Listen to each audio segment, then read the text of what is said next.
So now the angels in the heavens are impressed with you, and you're not impressed with yourself. You think you're worthless.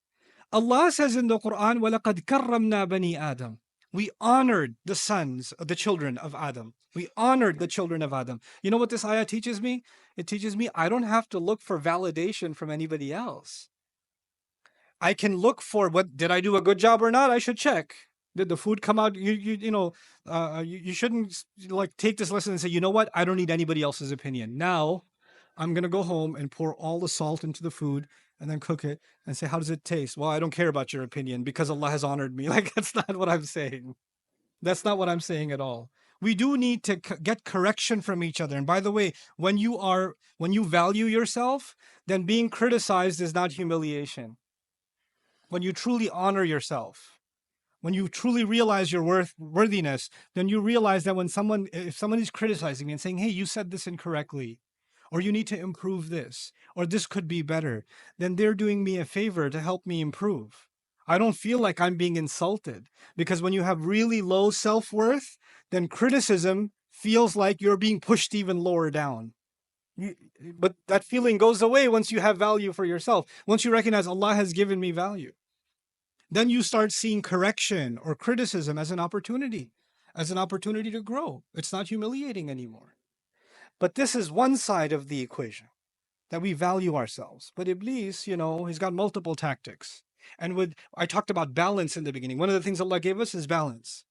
Nowadays, because people are the majority of the world is no longer interested in educating itself through books or reading or long study. In fact, if a video is more than 30 seconds, move on. And then they say, you know what they call that? I've been doing a lot of research. No, you haven't. You've been swiping TikTok. That's not called research. But I've been doing a lot of research into psychology. No, you haven't. A 3-minute YouTube video was not research into psychology. You haven't studied anything.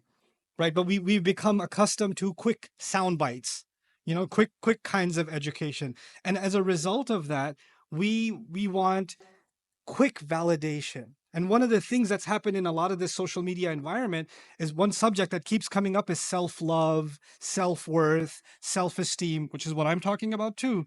But you can take that too far. You're amazing. You're the best. Believe in yourself. You. Nafsuk. And you're like, yes, nafsi. And you become like obsessed with, yeah, I'm awesome. I'm amazing. And then some parents do this to their kids. You're the best.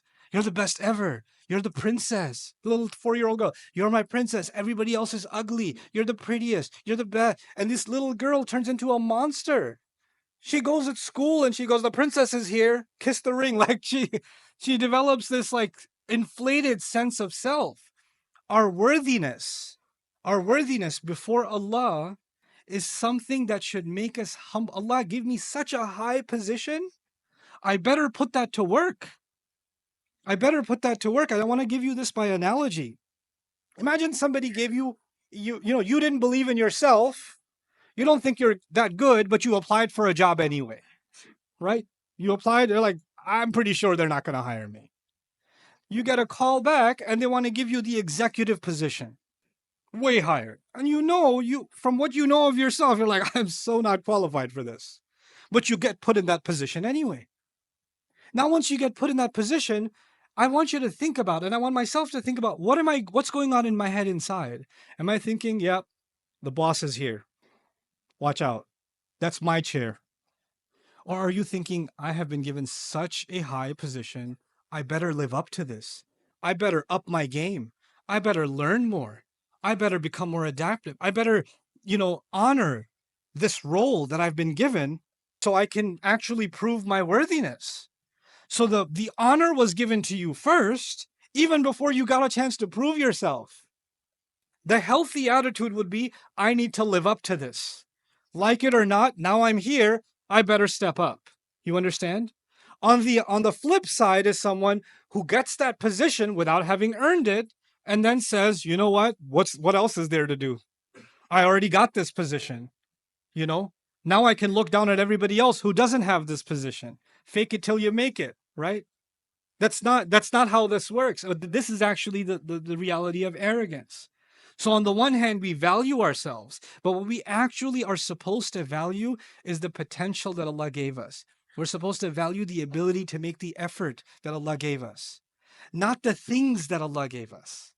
The things that Allah gave us, He can give to anybody else. And these things will come and they will go. But the only thing of value before Allah is, and before ourselves, should actually be just our efforts. وَأَن لَيْسَ لِلْإِنسَانِ إِلَّا مَا سَعَى. Human beings will have nothing of worth on Judgment Day except the efforts that they made. That's it. That's all that's going to matter. So what's this balance between confidence and humility that has to be struck? Because too much self-worth will turn into arrogance. And too much humility, then you start thinking, I'm nothing, I'm nobody. I'll give you an example of this that I saw in the Islamic space.